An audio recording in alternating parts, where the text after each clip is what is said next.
Itu MBG apa tuh Ibu? Ibu menyusui. Apa aja yang Ibu makan? Stroberi naung. Kalau nanti pusing sarang mual. Stroberi sama tahu. Terus anak Ibu juga kena ini? Iya. Anak Ibu makan apa tuh? Nasi sama ayamnya cuman nggak habis. Ratusan siswa alami keracunan. Pedoman dari BGN sendiri udah ditulis sama dia nih. Kunci keamanan pangan. Nomor 1, jagalah pangan pada suhu aman. Mana yang aman? Kalau suhunya udah antara 5 sampai 60 derajat. So pastikan bahwa makanan yang dibagi itu tidak masuk ke suhu 60 derajat ke bawah. Nah pikirin, cara satu-satunya adalah barangkali geser SPPG-nya ke kantin sekolah. Kenapa kelihatannya kader posyandu TPG nggak dilibatkan? Karena BGN udah tahu pasti bakal dikuyo-kuyo. Karena apa? Iki panganan opo iki, ya kan? Lowong susu isinya dudu susu isinya gula tok itu ya. Pasti dikuyo-kuyo. Ya jelas mereka nggak dilibatkan daripada merugikan, ya kan? Kontraproduktif. Dok, saya punya satu lemari loh. Karena saya kalau minum susu ibu hamil kayak muntah. Selalu pertanyaan Bapak Presiden kepada Pak BGN, kepala BGN adalah, udah berapa banyak dapurnya? Udah berapa banyak orang yang terima? Dia nggak tahu bahwa yang terima itu ada juga yang kejat-kejat gitu loh ya.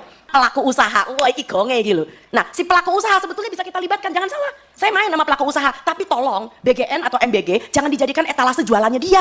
Enak aja, mentang-mentang harga diskon, dikasih susu ibu hamil, susu formula lanjutan. Kalau dia mau terlibat, sediain itu dapur yang benar di kantin sekolah. Sediain itu mobil dengan berpemanas, sehingga anak-anak ketika menerima makanan itu masih 75 derajat Celcius. Tidak mendidih tapi masih bagus. Ya, coba Anda cek di belahan dunia sebelah mana, food tray itu disusun, diikat nganggo tali rafia gitu. Mesano, itu kasih Indonesia itu loh. Ya, jadi Anda lihat bahkan di India aja mereka membagi langsung di dapur makanan basah, makanan yang keluar dari panci. Oke, and then ada satu lagi. Ada anak yang sebetulnya punya kebiasaan sarapan Bapak Ibu. Tapi gara-gara ada MBG, dia jadi nggak sarapan. Karena apa? Takut dimarahin sama gurunya karena makannya nggak habis. So jangan melihat dari satu sisi anak yang tidak sarapan loh. Ada anak yang kebiasaannya bagus udah sarapan, malah jadi nggak jadi sarapan. Tolong bedakan rekomendasi dari kritik.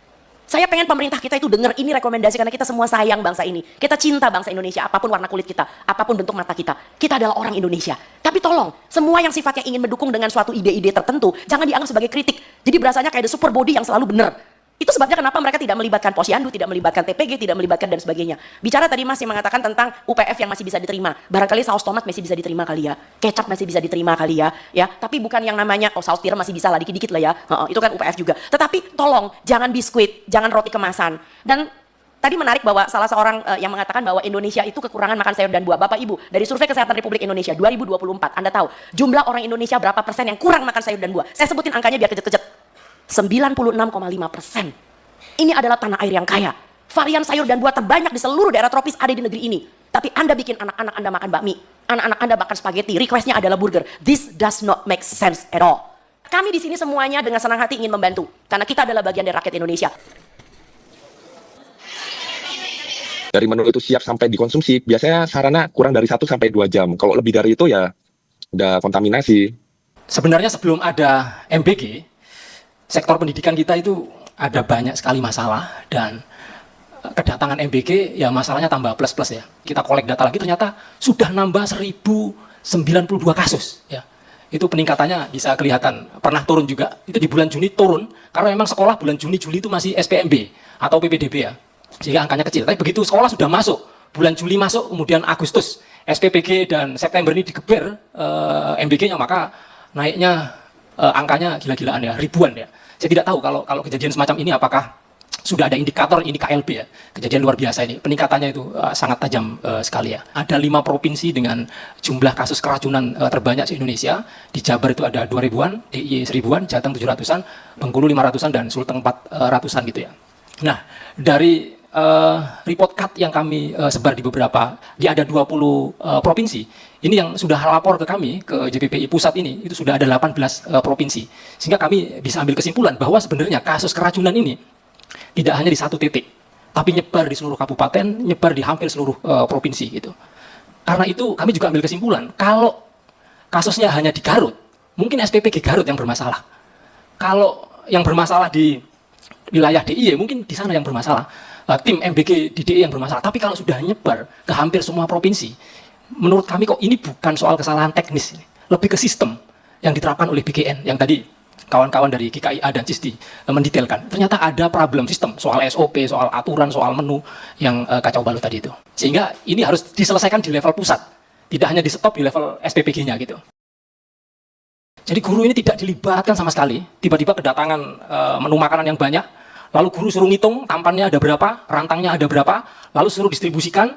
Nanti kalau ada yang hilang, suruh ganti gurunya itu, sekolahnya gitu. Dan guru juga nggak ada insentif apapun dari MBG atau dari BGN untuk menjadi budak MBG ini.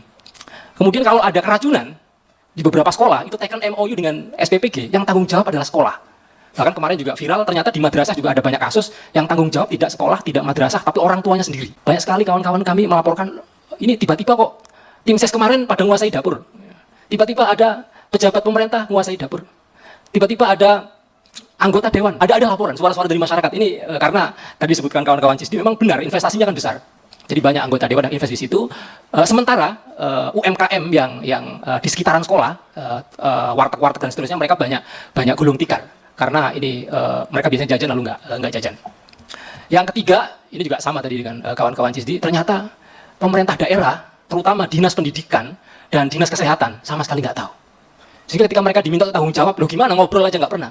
Dinas pendidikan nggak pernah diajak ngobrol, dinas kesehatan tidak pernah dilibatkan dalam pengawasan, pemantauan, sampai tadi dari kawan-kawan GKI dan CISDI ada UKS dan seterusnya, sama sekali tidak dilibatkan. Kemudian yang keempat, ya, kami menemukan juga ternyata BGN pusat gagal menjamin soal akuntabilitas. Karena banyak tadi, ada surat pernyataan, ada MOU, ada perjanjian yang isinya aneh-aneh dan lucu-lucu gitu ya. Yang nggak boleh lapor ke media, yang nggak boleh memfoto lalu men-share ke publik, kalau keracunan ditanggung sendiri, kalau ada talam hilang harus diganti oleh guru, aneh-aneh pokoknya peraturannya. Sehingga pengelolaan MBG ini masih sangat gelap di bawah. Yang kelima, standar gizi masih bermasalah, tadi sudah panjang lebar dijelaskan kawan-kawan CISDI dan GKIA.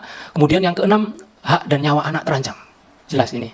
Jadi presiden butuh nunggu korban sampai berapa banyak lagi untuk bisa dievaluasi secara serius. Atau nunggu harus ada nyawa yang melayang gitu. Ini angkanya ribuan ini kenaikannya 1 bulan terakhir ini, bahkan seminggu terakhir udah 1000 lebih naiknya gitu.